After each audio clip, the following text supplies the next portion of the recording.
आज हम पढ़ेंगे error. What is the error, explain the classification of error, यानी एरर के बारे में पढ़ेंगे और उसके टाइप्स पढ़ेंगे, एरर के टाइप। ओके, तो मेजरमेंट सिस्टम में वास्तविक मान तथा प्रायोगिक मान के डिफरेंस को एरर कहते हैं, यानी सेट वैल्यू यानी मेजर वैल्यू के डिफरेंस को एरर कहते हैं। एरर तीन प्रकार की होती है, gross error, systematic error, random error. इसको हम एग्जाम्पल से मैं समझाता हूँ आपका कि त्रुटि किसे कहते हैं। जैसे कि टेम्परेचर मेजरमेंट के लिए हम किस उपकरण का उपयोग करते हैं, thermocouple, thermistor and RTD. RTD का यूज करते हैं। आप मान लेते हैं हम आरटीडी की यूज कर रहे हैं अभी टेम्परेचर मेजरमेंट के लिए। टेम्परेचर मेजरमेंट के लिए उसका किसका यूज कर रहे हैं, आरटीडी। आरटीडी के द्वारा हमने टेम्परेचर मेजरमेंट किया।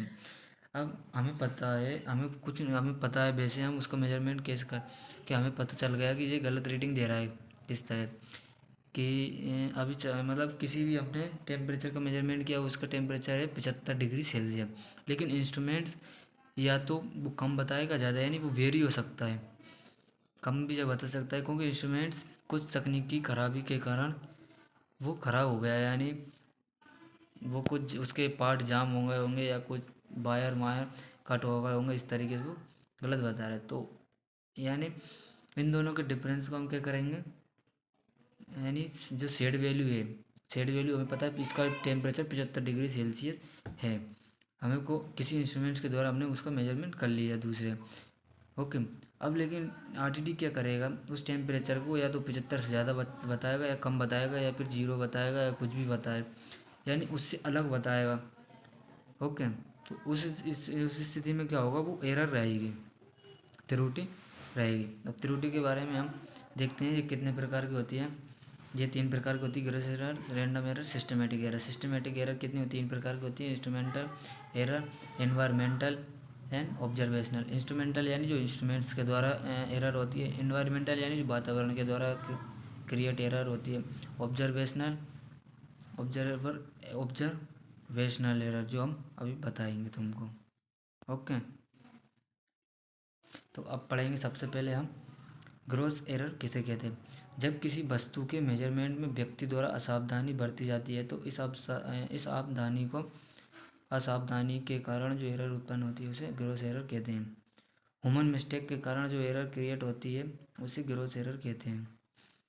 ओके, यानी मनुष्य के द्वारा जो असावधानी बरती जाती है तो उस असावधानी के कारण जो त्रुटि उत्पन्न होती है, एरर क्रिएट होती है, उसे ग्रॉस एरर कहते हैं। ओके, यानी किसी मनुष्य के द्वारा गलत रीडिंग लेना, उस पर फोकस नहीं करना, ये क्या होती है, ग्रॉस एरर होती है। इसके एग्जाम्पल या निवारण हम देखते हैं। ग्रॉस एरर के कारण, ग्रॉस एरर निम्न कारण के कारण उत्पन्न होते हैं। व्यक्ति द्वारा गलत तरीके से मापन करने पर, यानी गलत तरीके से उसकी रीडिंग लेना, मापन लिखने में गलती होने से, यानी जो मापन मेजर जो मापन लिखने से गलती होती है, यानी जो रीडिंग लिखने में जो कुछ गलती होती है उसको क्या कहते हैं, उसे भी एरर कहते हैं।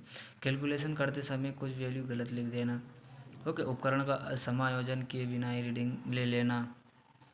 तो ये क्या होती है कि कारण होते हैं, मतलब ये किस कारण उत्पन्न एरर होती है, ग्रॉस एरर के कारण। ओके, अब इसका निवारण कैसे कर सकते हैं हम वो भी देखते हैं इसी में। तो ग्रॉस एरर का निवारण है, इस एरर से बचने के लिए वुमन का प्रयोग करने से पहले इंस्ट्रूमेंट्स का पूरा ज्ञान होना चाहिए। यानी अगर हम उस रीडिंग को ले रहे हैं तो हमें उस इंस्ट्रूमेंट्स का पूरा ज्ञान होना चाहिए। रीडिंग लेते समय वुमन को इंस्ट्रूमेंट्स पर फोकस करना चाहिए जिसमें रीडिंग लेने में कोई गलती ना हो, उत्पन्न ना हो। ठीक है, अब हम ये हमारा क्या होगा, ग्रॉस एरर हो गया। अब हम पढ़ेंगे सिस्टमेटिक एरर। क्या पढ़ेंगे, सिस्टमेटिक एरर। सिस्टमेटिक एरर तीन प्रकार के होते हैं। कौन कौन से, इंस्ट्रूमेंटल, एनवायरमेंटल, ऑब्जर्वेशनल। तो इसलिए अपूर्ण तकनीक, यंत्र की बनावट, मापने के समय भौतिक राशि में परिवर्तन तथा व्यक्तिगत त्रुटि के कारण उत्पन्न होने वाली त्रुटि को सिस्टमेटिक एरर कहते हैं। ये निम्न प्रकार की होती है। तो instrumental, environmental, observational error. Instrumental error क्या होती है, किसी इंस्ट्रूमेंट की मैन्युफैक्चरिंग की जाती है, तब उसकी मैन्युफैक्चरिंग में कोई गलती हो जाती है तो उस इंस्ट्रूमेंट्स के यूज करने से जो एरर उत्पन्न होती है उसे इंस्ट्रूमेंटल एरर कहते हैं। यानी जब इस इंस्ट्रूमेंट्स को बनाया जाता है बनाने के समय जिसमें कुछ गलती कर दी जाती है उसके कारण जो एरर क्रिएट होती है उसे इंस्ट्रूमेंटल एरर कहते हैं। उदाहरण, थर्मोमीटर द्वारा पानी का क्वथनांक 105 डिग्री सेल्सियस बताना या होना। ओके, ये क्या है? इंस्ट्रूमेंटल एरर, यानी इंस्ट्रूमेंट के द्वारा जो एरर क्रिएट होती है उसे इंस्ट्रूमेंटल एरर कहते हैं।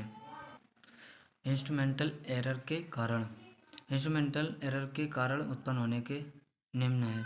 इस प्रकार की त्रुटि कम किए काम के लिए जाने वाले इंस्ट्रूमेंट के कारण क्रिएट होती है। यानी इस प्रकार की त्रुटि कम करने के लिए काम के लिए जाने वाले इंस्ट्रूमेंट क्रिएट हो जाती है। जैसे इंस्ट्रूमेंट्स की बनावट में कोई गलती, यानी इंस्ट्रूमेंट्स की बनावट में, यानी जो इंस्ट्रूमेंट्स को जब हम बनाते हैं या कोई इंस्ट्रूमेंट कोई कंपनी बनाती है, जिनमें जो गलती होती है उसमें के द्वारा जो एरर क्रिएट होती है उसको इंस्ट्रूमेंटल एरर कहते हैं। यदि किसी इंस्ट्रूमेंट्स में एक से ज़्यादा स्केल लगे तो इनके शून्यकों का मिलान होना आवश्यक है, अन्यथा शून्यक त्रुटि उत्पन्न हो सकती है। ओके, अब इसके निवारण देख लेते हैं। इस एरर से बचने के लिए गुड क्वालिटी इंस्ट्रूमेंट्स का यूज करना चाहिए, अच्छे उपकरण का यूज करना चाहिए। इस एरर से बचने के लिए मेजरमेंट के पहले इंस्ट्रूमेंट्स को चेक कर लेना चाहिए कि वे प्रॉपर वर्क कर रहा है क्या नहीं, यानी रीडिंग लेते समय उस इंस्ट्रूमेंट्स का पूरा ज्ञान होना चाहिए और इंस्ट्रूमेंट्स का चेक कर लेना चाहिए कि वे सही वर्क कर रहा है या नहीं कर रहा है, जिसके बाद हमें रीडिंग लेना चाहिए। अब पढ़ेंगे एनवायरमेंटल एरर। सेकेंड, वहाँ भौतिक परिस्थितियाँ जैसे दाब, ताप तथा आदि को बदलने के कारण किसी भौतिक राशि पर पड़ने वाले प्रभाव के कारण होने वाली एरर को एनवायरमेंटल एरर यानी एनवायरमेंटल यानी वातावरण में उपस्थित प्रेशर, टेम्परेचर ईटीसी के बदलने के कारण किसी भौतिक या फिजिकल क्वांटिटी पर पड़ने वाले प्रभाव के इफेक्ट के कारण होने वाली एरर को एनवायरमेंटल एरर कहते हैं। यानी किसी इंस्ट्रूमेंट पर या तो बरसात हो, ठंड हो, गर्मी हो, उसको जो नमी या ठंड या गर्मी कुछ भी कहो, उसको जो टेम्परेचर का प्रभाव पड़ता है या ठंड का प्रभाव पड़ता है तो उसके इंस्ट्रूमेंट्स पर इफेक्ट होता है। तो जो क्या होगा इन्वायरमेंटल, इसमें क्या हो जाता है इन्वायरमेंटल एरर कह लेते हैं। यानी इन्वायरमेंट के द्वारा जो एरर क्रिएट होती है उसे इन्वायरमेंटल एरर कहते हैं। इसके कारण देख लेते हैं। इन्वायरमेंटल एरर उत्पन्न होने के निम्न कारण हैं। मेजरमेंट करते समय बाह्य भौतिक परिस्थिति से टेम्परेचर या प्रेशर में चेंजेस होने से एरर उत्पन्न होते हैं। ओके, वातावरणीय आर्द्रता के कारण भी इन्वायरमेंटल एरर उत्पन्न होती है। यानी प्रेशर टेम्परेचर में जो चेंजेस होने से क्या होती है एरर उत्पन्न होती है, और आर्द्रता के कारण भी इन्वायरमेंटल में एरर उत्पन्न होती है। अब पढ़ेंगे हम इन्वायरमेंटल एरर का निवारण। इस प्रकार की एरर को दूर करने के लिए परीक्षण ऐसे स्थान पर करना चाहिए जहाँ बाह्य पर्यावरण का प्रभाव कम रहे।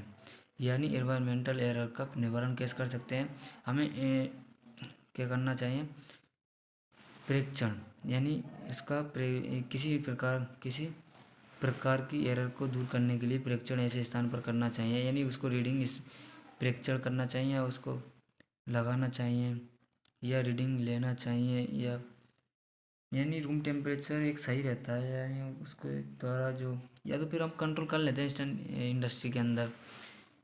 ओके, फिर भी इसमें बताया गया है इस प्रकार की एरर को दूर करने के लिए परीक्षण ऐसे स्थान पर करना चाहिए जहाँ वातावरण का प्रभाव कम हो, यानी इन्वायरमेंटल इफेक्ट बिल्कुल कम हो।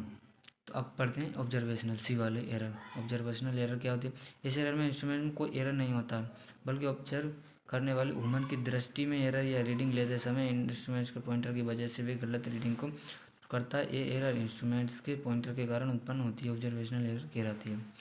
ओके, यानी इस एरर में इंस्ट्रूमेंट्स में कोई गलती नहीं होती बल्कि ह्यूमन मिस्टेक के कारण जो एरर क्रिएट होती है उसे ऑब्जर्वेशनल एरर कहते हैं। यानी ह्यूमन मिस्टेक की, जैसे कि ह्यूमन मिस्टेक बोले तो यानी उसके जो रीडिंग लेते समय वो गलत लिख देना, उसकी आंखों के द्वारा कम दिखना, धुंधलापन, फिर भी लिख रहा है गलत सलत, तो उसको ऑब्जर्वेशनल एरर कहते हैं। ऑब्जर्वेशनल के कारण क्या हो सकते हैं, एरर ऑब्जर्व करने वाले ह्यूमन के कारण उत्पन्न होते हैं। ऑब्जर्व यानी जो रीडिंग लेते हैं उनके कारण जो उत्पन्न एरर होती है, जिसके कारण ह्यूमन की दृष्टि में कोई खराबी रीडिंग लेने में गलती के कारण उत्पन्न होती है। यानी किसी की जो वर्ग होते हैं, एम्प्लॉय होते हैं, उनकी आँखों में खराबी या रीडिंग लेने में गलती के कारण उत्पन्न होती है। ऑब्जर्वेशनल, इसको किस प्रकार से हम निवारण कर सकते हैं इस एरर को कम करने के लिए? इस एरर से बचने के लिए रीडिंग लेते समय रीडिंग लेने वाले व्यक्ति को अपनी दृष्टि एकाग्र रखनी चाहिए, फोकस करना चाहिए उस इंस्ट्रूमेंट्स पर, उस रीडिंग पर जिसको हम ऑब्जर्व करते हैं, जिससे इस तरह की कोई त्रुटि क्रिएट ना हो या उत्पन्न ना हो। अब पढ़ेंगे हम लास्ट रैंडम एरर। ऐसी एरर बार बार मापन करने पर अलग अलग रीडिंग आने के कारण होती है, रैंडम एरर कहलाती है। इस एरर का कोई फिक्स्ड कारण नहीं होता। ओके, यह एरर पॉजिटिव और नेगेटिव दोनों तरह की हो सकती है। जब प्रेक्षित माप वास्तविक माप से अधिक होती है, यानी सेट वैल्यू और मेजर वैल्यू, यानी मेजर वैल्यू सेट वैल्यू से अधिक होती है, तब एरर पॉजिटिव, तथा जब प्रेक्षित माप वास्तविक माप से कम, यानी set value and measure value, यानी जो मेजर करते हैं वो सेट वैल्यू से कम होती है तो उसको क्या बोलते हैं? नेगेटिव, तब ये एरर नेगेटिव कहलाती है। अतः रैंडम एरर की वैल्यू बहुत अधिक नहीं होती है, यानी इसमें कोई इंस्ट्रूमेंट्स की या कोई ह्यूमन मिस्टेक नहीं होती है। ये ह्यूमन मिस्टेक और मतलब जो एरर बचती है, जो हमने अभी तक देखी, कोई कोई ग्रॉस एरर और सिस्टमेटिक एरर के द्वारा जो एरर क्रिएट होती है उसको रैंडम एरर कहते हैं, है ना। रैंडम एरर किस कारण क्रिएट होती है? यह कोई जो किसी, या तो ये पॉजिटिव हो सकती है या नेगेटिव हो सकती है। ओके।